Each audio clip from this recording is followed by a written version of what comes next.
Ayan, sarado yung kalsada ngayon kasi fiesta nila today.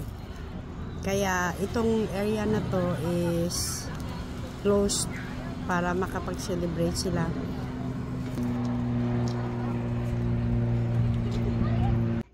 Ito na yung lunch namin. Nag-order kami kasi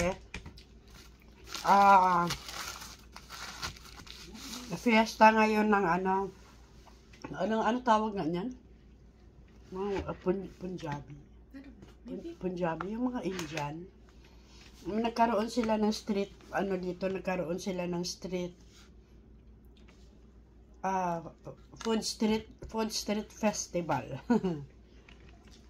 Ayan, umorder kami ng pizza kasi yung parking ng car namin, it's, 3 blocks away dito. So, ang layo. Kasi, bawal magparking dito lahat. Wala akong makita kagabi. Umuwi ako kagabi ng midnight. Wala akong makitang parking. Lahat, nakuha na. Kain tayo. Nakuha na. Ngayon, park ako dyan. Sa harap pa rin kagabi. Sabi ko, nagising ako ng 4:30. Para maghanap ako ng parking. Doon ako nakahanap ng sobrang layo. Sobrang layo talaga. Tapos, ang daming tao dyan sa labas, Siyempre, hindi naman ako makakuha na video kasi, diba? Sabi nila, oy. Kaya ito na lang, hindi kami nagluto, hindi ako nakapamalengke kasi, masama yung pakiramdam ko, ang lalamunan ko, masakit. Dahil uminom ako ng malamig, hindi naman ako sanay uminom ng malamig na tubig. Nauhaw ako kaya, anong tawag niyan?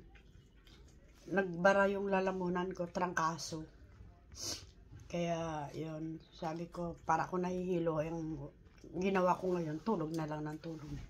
Meron sana akong pupuntahan mamamasyal. Kahit ako lang isa magda-drive around lang. Kaya sama na pakiramdam ko. Kaya parang kailangan ko matulog talaga ng maghapon. Kaya, excuse me. Masarap siya, no? Kaya kain tayo ng pizza. Ang daming tao dyan, no? Grabe. As in talagang naglabasan. Pero sila nakaka-parking sila. Siguro nakalaan sa kanila yan ng parking, no? No? Oh. Ganon siguro yun dahil sa nila fiesta ba? Fiesta nila. Kaya medyo malamig pa rin. Hindi pa rin kaya na wala kang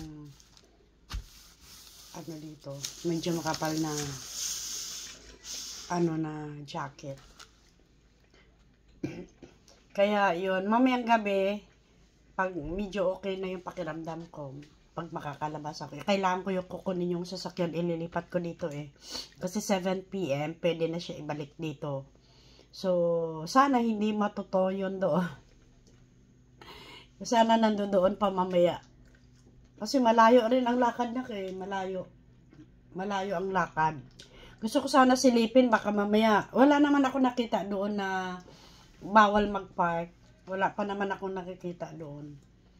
Kaya sana nandoon pa mamaya kasi mahal din ang tuwing, no? Problema ka pa kung sino nagto. Di ba? Pero ang sabi naman sa akin noon na pag ganyan daw hindi mo alam 311 lang ang tawagan daw. Kaya yun. Nahihilo ako. Masama talaga pakiramdam ko. Ibinibigyan nga nila ako ng pagkain dyan sa labas. Siyempre, hindi naman ako nakain ng food nila. Pero meron silang food na kinakain yan. Parang samosa at saka yung pakora. pakora, salmon fish, yung kinakain natin, di ba? Eh, hindi naman yun sa kanila, parang pika-pika lang yung kanila dyan eh. Tapos, ang dami nilang drinks. Budlat nga mata ko sa drinks nila eh. Kaya, sabi ko, wag na lang. Sabi ko.